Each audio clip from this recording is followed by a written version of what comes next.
तो MP board के class 11th के विद्यार्थियों, देखिए आज की इस क्लास में हम 3 फरवरी के लिए विषय हिंदी का एक क्वेश्चन पेपर सोल्व करेंगे, जिसमें काफ़ी मोस्ट इम्पोर्टेंट क्वेश्चन आपको देखने को मिलेंगे, जिनके द्वारा काफ़ी अच्छे नंबर आप ला सकते हैं। वास्तव में आप चाहते हैं अब के बाद 90 पार, तो देखिए इस क्वेश्चन पेपर को आपको अच्छे से कंप्लीट करना है। और परीक्षा हाल में जाने से पहले एक बार आपको इसको ज़रूर कंप्लीट कर जाना है, ठीक है। तो चलिए बिना किसी देरी की वीडियो को हम शुरू करते हैं, बढ़ते हैं प्रश्न की ओर। तो देखिए पहले प्रश्न में दिए गए हैं सही विकल्प चुनिए, ठीक है। पहला क्वेश्चन है कि विराट के प्रति जिज्ञासा की भावना मिलती है।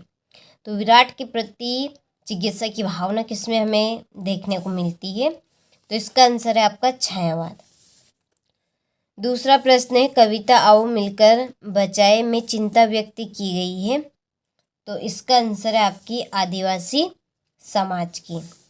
तीसरा है भारतेंदु काल के नाटककार हैं। भारतेंदु काल के नाटककार आपके हैं शंभुनाथ सिंह, ठीक है। चौथा है कुई की खुदाई किस औजार से की जाती है। तो कुई की खुदाई आपकी बसोली से की जाती है। पांचवा पत्रकारिता लोकतंत्र का स्तंभ है। इसका आंसर है चौथा। छठा है निम्नलिखित में से विज्ञान संबंधी तकनीकी शब्द है। तो इसका आंसर है आपका नाभिक, ठीक है।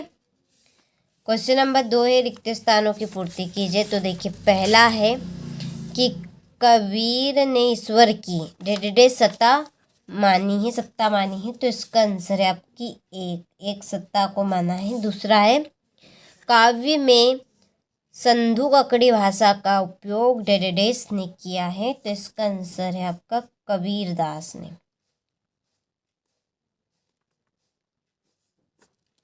तीसरा है मियाँ चारपाई पर डेडेस मियाँ चारपाई पर बैठे डेडेस का मजा ले रहे थे। तो वो किसका मजा ले रहे थे? पिया चारपाई पे बैठे बैठे। चारपाई यहाँ पर आपकी खाट है, ठीक है, कोट। बीड़ी का मजा ले रहे थे वो बैठे बैठे। लेखक कुमार गंधर्व के अनुसार लता ने डेडेस रस के साथ अपेक्षाकृत उतना न्याय नहीं किया है। इसका आंसर है आपका करुण रस के साथ। पांचवा डायरी नितांत डेडेस रचना है। तो यह है व्यक्तित्व की।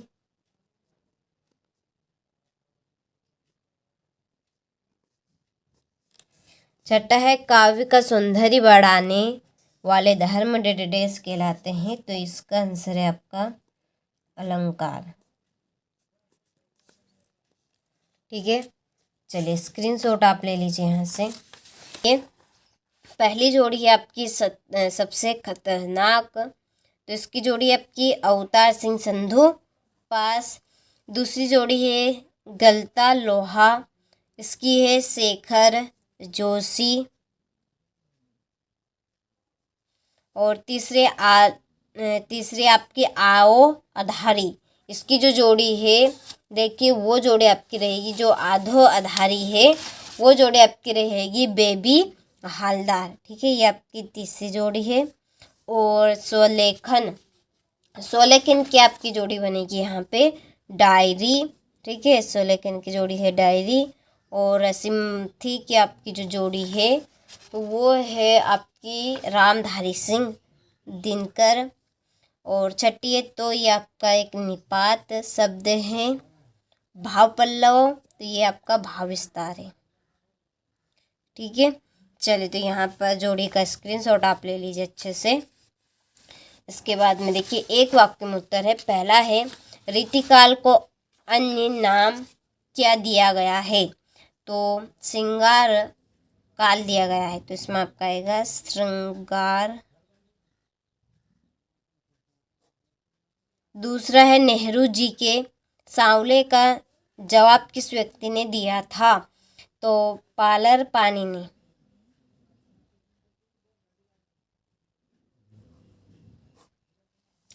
और तीसरा धरातल पर बहने वाले पानी को क्या कहते हैं। तो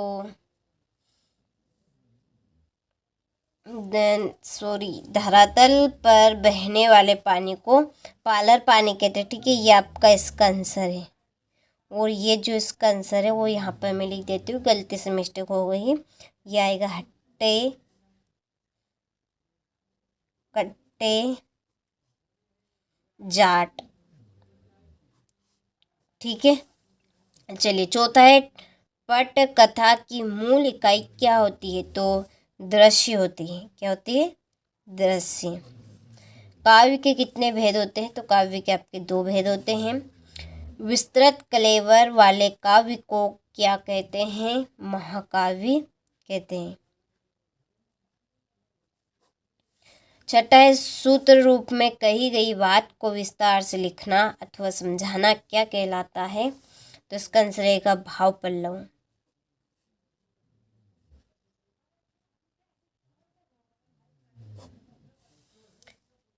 ठीक है, चलिए इसके बाद में है सत्य सत्य। पहला है, पुरोहित बंशीधर तिवारी अपने पुत्र को पढ़ा लिखा कर बड़ा आदमी बनाना चाहते थे, तो ये बात आपकी सत्य है। दूसरा है, कुंचन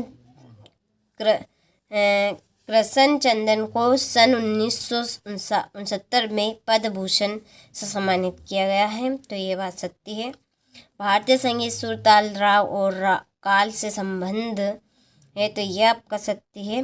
डायनी नितांत अंतरंग रचना है, तो यह आपका सत्य है। और गजल का अंतिम शेर मक्ता कहलाता है, तो यह आपका सत्य है। लोकोक्ति को कहावत भी कहते हैं, तो यह आपका सत्य है। ठीक है, चलिए इसके बाद में है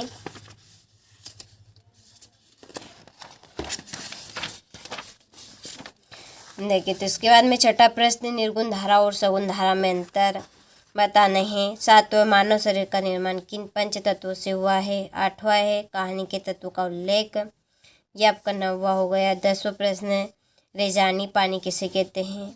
11वां है, शब्दकोश संदर्भ ग्रंथ में अंतर बताना, उदाहरण सहित आपको अलंकार की परिभाषा देनी है।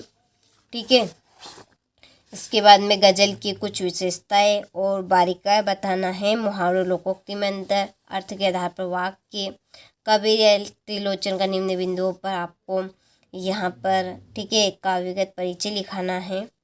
ये आपके डूर के धोर सुहाने होते हैं, इसका भाव पल्लव आपको करना है। ये आपका 19वें प्रश्न में पठित कर ध्यान से है ये। ठीक है, उसको पढ़ना है और ये नीचे दिए गए प्रश्न इसी में से आपको करने हैं। इसके बाद में 20वां प्रश्न पर ध्यान से, इसमें आपको संदर्भ सहित व्याख्या करनी है इसकी। इसी तरह 21वें प्रश्न में ध्यान से इसका भी आपको संदर्भ प्रसंग व्याख्या करनी है। यह आपका क्वेश्चन नंबर 22 है।